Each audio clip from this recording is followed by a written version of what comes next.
मखदूम माहिमी रहमतुल्लाहि ताला अलैह। तवज्जो है आपकी? बड़ी अजीब सी महफिल है, जवान उधर बैठे, बच्चे इधर बैठे। खैर कोई बात नहीं, जहां भी हो मैं उठने नहीं कहूंगा, हजरत उठा लो तो लोग घर को भी चले जाते है। बैठे चलिए, जैसे भी अच्छे लग रहे हैं आप। मखदूम माहिमी, बचपन का जमाना। माँ से कहने लगे अम्मी मैं इल्म दीन सीखना चाहता हूं। इतना कहा ना, माँ कहने लगी बेटे उस वक्त ऐसे मदरसे नहीं थे जैसे आज घर के दरवाजों पे मदरसे। हमें तो इल्म की कदर ही नहीं रह गई। कोई कहता मौलवी, वो कहता ज़कात खोर जा रहा है, कोई तालिब इल्म कहता चंदा खोर जा रहा है। शर्म नहीं आती यार? ये वो जा रहे हैं जिनके कांधे पे मुस्तफ़ा के दीन का बोझ रखा हुआ है। हमें तो इनके कदमों की खाक उठा के चूमनी चाहिए थी, और हमने इन्हें गालियां बकना शुरू कर दी। उलमा फरमाते हैं, बुजुर्गों ने फरमाया, जो उलमा की तौहीन करे वो कुछ और चेक ना करे बल्कि अपना नसब चेक कर ले जा करके। उलमा की वही तौहीन करेगा जिसका नसब अच्छा नहीं होगा। ये याद रखिए। मुझे इसकी परवाह नहीं रहती दोबारा कोई बुलाएगा कि नहीं बुलाएगा, लेकिन मैं चाहता हूं अपनी कौम से कुछ बातें ऐसी कर जाऊं जो वो अमल करें तो शायद कयामत में इतना तो काम आ जाए, कहें कि यार एक आया था मौलवी कुछ बातें बता के गया, यहां काम आ गई है। मेरा अपना मिजाज है। तो कुछ लोग उलमा को गाली देते हैं। आज घर घर मदरसे हैं, लेकिन उस वक्त मदरसा पास में किसी के नहीं था, दूर दूर मदरसे होते थे शहरों में। माँ मैं पढ़ने के लिए जाना चाहता हूं। हमारी माँ बहनें भी बैठी, ये भी सुने। माँ ने कहा बेटे तुम चले जाओगे तो मेरा काम कौन करेगा? यतीम थे, बाप का साया नहीं था। बेटे तुम चले जाओगे तो हमारे पास कौन रहेगा? कहते हैं मां मैं इल्म के बगैर नहीं रह सकता। मां ने कहा बेटे अगर तू इल्म के बगैर नहीं रह सकता तो मैं तेरे बगैर नहीं रह सकती। अल्लाह अकबर। मां ने जब इतना कहा ना तो मां के फर्मा बरदार थे, आज की तरह नाफरमान नहीं थे। मां कहती बेटे टाइम से घर आया कर, चौराहों पे घंटों घंटों क्यों खड़ा रहता है? कहता है मुंह बंद करके सो जाया कर, तुझे नींद नहीं आती तो मैं क्या करूं? तू कौन होती है मेरी जिंदगी में पाबंदियां लगाने वाली? यार हमें सोचना चाहिए हम किसके बारे में बोल रहे हैं। अल्लाह अकबर। ये वो है, अल्लाह की कसम अगर ये हमें कलमा ना सिखाती तो न जाने किस उम्र में जाके कलमा याद होता। उस माँ के बारे में ऐसे बोलते हैं कि मुंह बंद रखा कर, तुझे फिक्र करने की जरूरत क्या, मैं कोई बच्चा हूं? और तुझे पता नहीं है जिस दिन ये चले गए तो तुझे रोने के सिवा कुछ नहीं मिलने वाला। ये याद रखना, माँ बाप चले गए तो फिर कुछ नहीं मिलने वाला। हर दरवाजे पे जाओगे सब कुछ मिलेगा, माँ का चेहरा नहीं मिलेगा। आज इनकी कदर कर लो। माँ ने कहा बेटे मैं तेरे बगैर नहीं रह सकती। कहने लगे माँ इल्म के बगैर मैं नहीं रह सकता। माँ ने कहा नहीं बेटे जाएगा नहीं। जैसे इतनी बात माँ ने कही ना जाएगा नहीं, तो रोने लगे। अल्लाह अकबर। माँ के आंचल से लिपट के रोए, माँ मैं तेरे पास रहूंगा। लेकिन इल्म का इश्क था इनको, शौक था, बगैर इल्म के जिंदगी मुश्किल थी।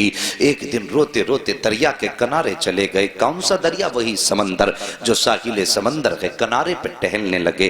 टहलते रहे, आंसू बहाते रहे। अचानक अचानक अचानक बड़ा नूरानी चेहरा जिसको दुनिया हजरत खिज़र अलैहिस्सलाम के नाम से जानती है, जैसी वो चेहरा निगाहों के सामने आया, अल्लाह अकबर। चेहरा देख के मुस्कुराए, कहा बच्चे क्यों रो रहे हो? कहने लगा हजरत मुझे बस मेरे अपने मामले पे रोना आ रहा है। कहा बेटे बता तो सही। हजरत मखदूम माहिमी ने कहा था सरकार ये मेरा मामला है, आप जाइए। अल्लाह अकबर। मगर वो खिज़र थे, आए ही इन्हीं के लिए थे। कहते हैं बेटे बता परेशानी क्या है? कहते हैं हजरत मैं पढ़ना चाहता हूँ, माँ जाने की इजाजत नहीं देती है, मैं माँ का दिल तोड़ के नहीं जाना चाहता। हजरत खिज़र फरमाते हैं बेटे बात यह है अगर तुम जाने की इजाजत तुमको नहीं मिली है तो मैं तुमसे वादा करता हूं रोज यहीं आया करना, मैं तुम्हें पढ़ा के जाया करूंगा। अल्लाह अकबर। इतना सुना हजरत खिज़र की, हजरत मखदूम माहिमी की दिल की दुनिया बदल जाती है। मारे खुशी के अब फूले नहीं समाते हैं। रोज आते हैं, अल्लाह का खिज़र पढ़ा के जा रहा है। रोज आते हैं, अल्लाह का खिज़र पढ़ा के जा रहा है। जब कई दिन गुजर गए तो एक दिन माँ ने कहा था, माँ ने पूछा था लख्ते जिगर कहाँ जाते हो? नूरे नजर गायब होते हो, पता नहीं चलता। चलता है। लेकिन हजरत खिज़र ने एक वादा किया था, बेटे मखदूम एक वादा करो। कहा कौन सा वादा? कहा किसी को ये राज बताओगे नहीं कि मैं पढ़ाने आता हूँ। अगर जिस दिन तुमने ये राज खोल दिया उसके बाद मैं पढ़ाने के लिए नहीं आऊंगा। हजरत मखदूम मागिमी ने हजरत खिज़र से वादा तो कर लिया, लेकिन कई दिन की गैर हाजिरी के बाद जब माँ ने कहा था बेटे कहाँ जाया करते हो, इतना सवाल सुना ना तो माथे पे पसीना आ गया। सोचने लगे अगर बताता हूं तो खिज़र रूठ जाएंगे, अगर नहीं बताता हूं तो माँ रूठ जाएगी, अगर माँ रूठ गई तो रब रूठ जाएगा। अल्लाह अकबर, ये सोच के आप शशो पंज में हैं। माँ ने कहा था लख्ते जिगर चुप क्यों है, आज तक तो तूने मुझसे कोई राज नहीं छुपाया, क्या कोई अहम बात है जो छुपाना चाहता है? कहते हैं माँ तुझसे ज्यादा अहम कौन सी बात होगी, जिंदगी में सबसे ज्यादा अहमियत तेरी है।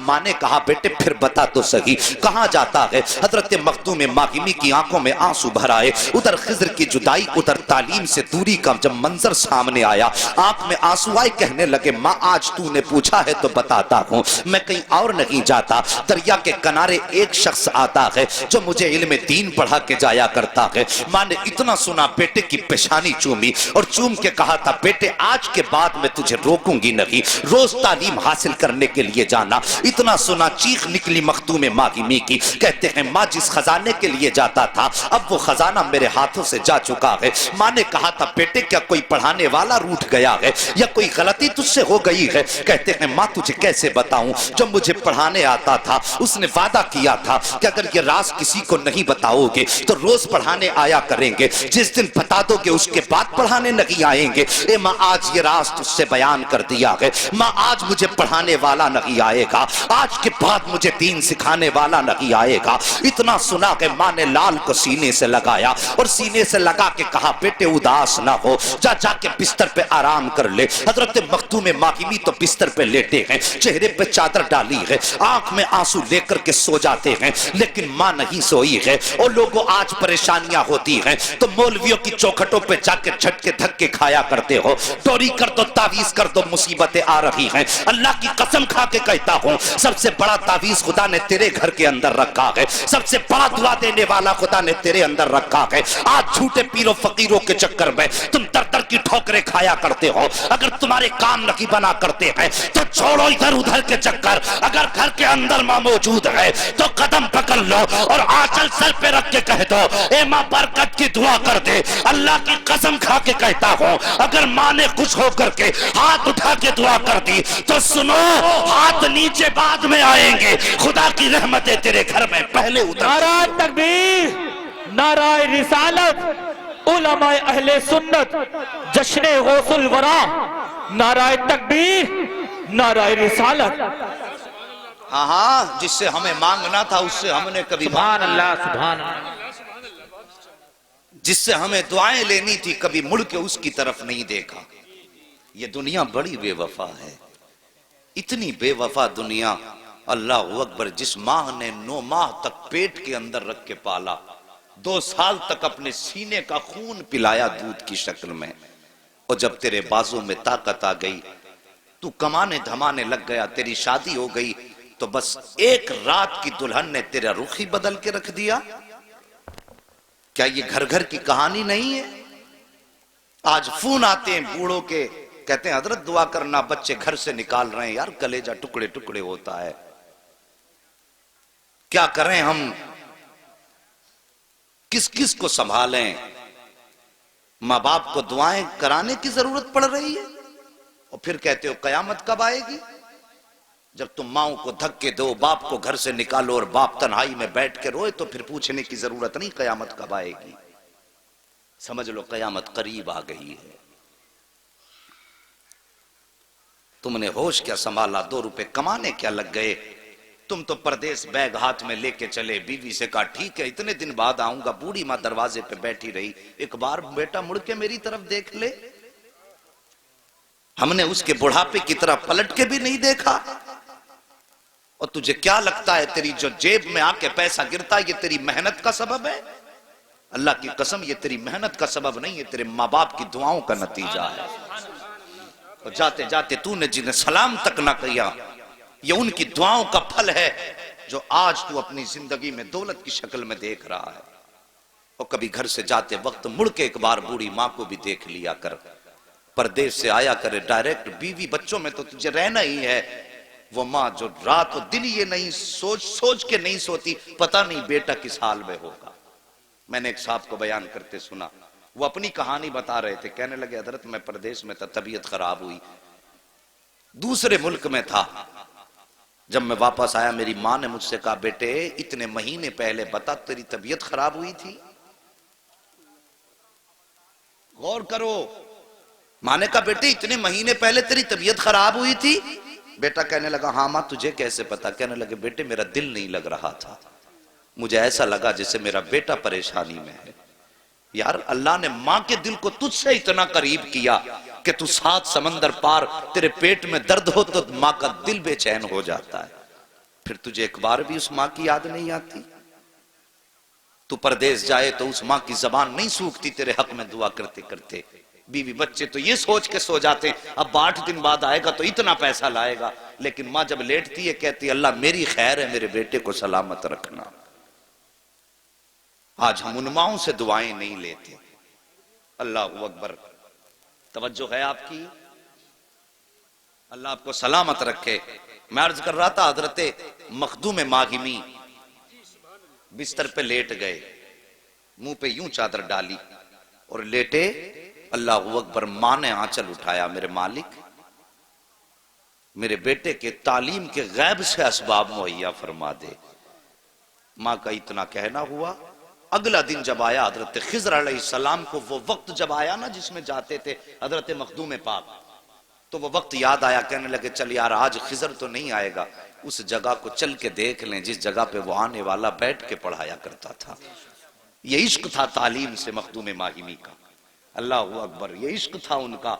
कहते चल उस जगह को देख ले। ये सोचा, दिल में ख्याल आया, चल निकलते हैं।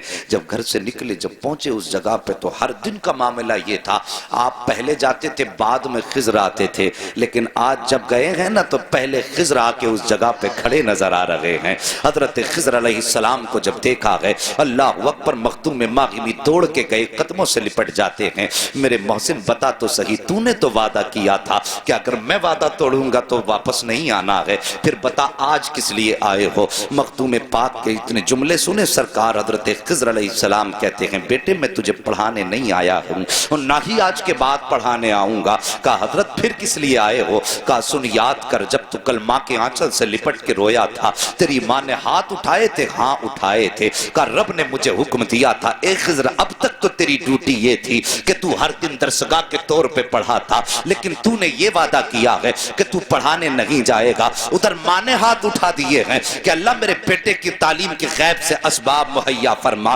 मालिक चाहता क्या है? का सुनो मखदूम, रब ने हुक्म दिया है ए खिज़र जाओ जमीन पे चले जाओ और जाके मेरे मखदूम को सीने से लगा लो। जितनी वुसात उसके सीने में है एक बार सीने से लगा करके सारा इल्म मेरे मखदूम माहिमी के सीने में अता फरमा। अल्लाहु अकबर।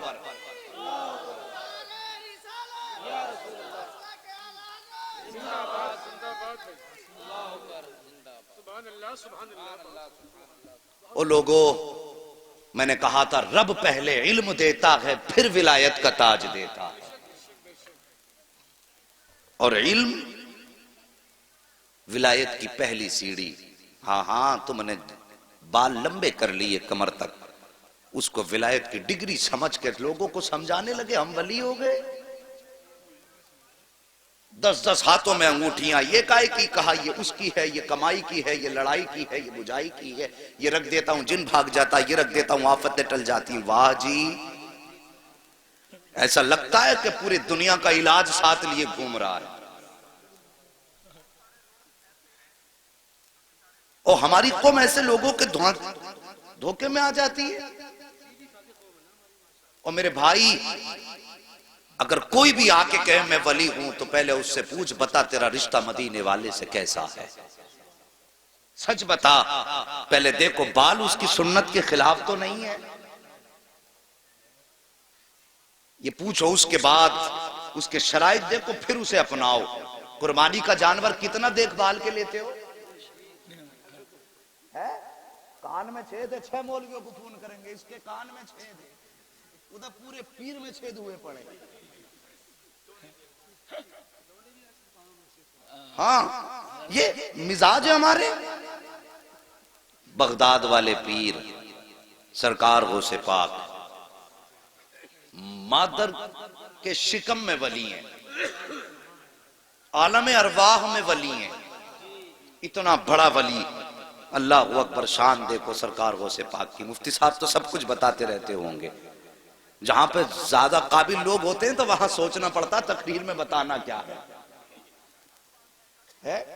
तो ये बुजुर्गान दीन आपके बीच रहे, इन्होंने सब कुछ बताया होगा, लेकिन बरकत के वास्ते मैं जिक्र कर लूं, सिर्फ बरकत के वास्ते, क्योंकि उनकी बातें जिस जबान पे हो जाएं, मेरे गौस फरमाते हैं जो मेरा मानने वाला होगा, नाम लेने वाला होगा, तो जब तक वो तौबा नहीं कर लेगा उस वक्त तक अल्लाह उसे मौत नहीं देगा।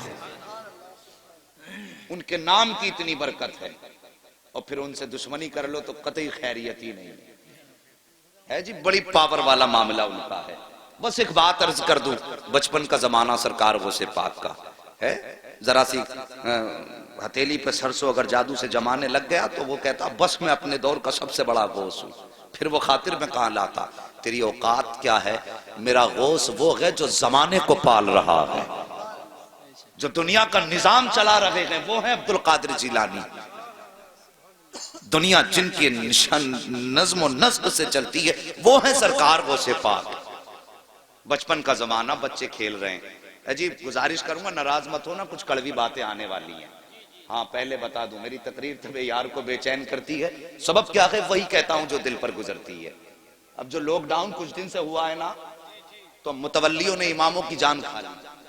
मोहतमिम जो मदारिस के हैं उन्होंने मुदर्रिसों का खून पी लिया। मैं साथ कैमरा है मेरे आगे, मैं कहता हूं दुनिया सुने इसे। ये कौम का रोना है, तुमने नहीं सुना? कुछ दिन पहले बरसात हुई, छत गिरी, इमाम के बच्चे और बीवी में उसी में दब के खत्म हो गए। ये कौम करोड़ों करोड़ों रुपए मस्जिद में तो लगा देती है, इमाम के हुजरे तक का इंतजाम नहीं कर सकती, और फिर कहते हैं हमने तरक्की की है।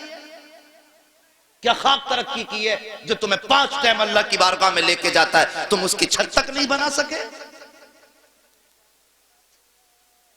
एक मुफ्ती साहब मुझसे कहने लगे, लॉकडाउन में 5 लाख का चंदा करके दिया मदरसे वालों को, 5 लाख का, और मदरसे वालों ने यह कह के कुछ नहीं दिया कि इस टाइम लॉकडाउन है, तुम्हें कुछ नहीं दिया जा सकता। शर्म नहीं आती? मैं तो सबकी बात करता हूं, चाहे वो ऊपर का मामला हो या नीचे का हो, किसी का हक न मारा करो, किसी का हक न मारा करो। अभी कुछ दिन पहले अखबार में एक तस्वीर और आई, किसी हाफिज ने फांसी लगा के अपनी, वो मर गया। बात ये नहीं उसने अच्छा किया या बुरा किया, बहस इससे नहीं कि वो गलत किया या सही, बहस ये है कि यार कौम ने एक इमाम को कितना मजबूर कर दिया कि वो बच्चों के चेहरों के भूख के असरात ना देख सका। फिर वो कौम कहे हमने तरक्की की है तो झूठ बोलती है वो कौम। कितनी मजबूरी लगी होगी उस बाप के सामने जिसने बच्चों के होते हुए फांसी पे लटकना गवारा किया।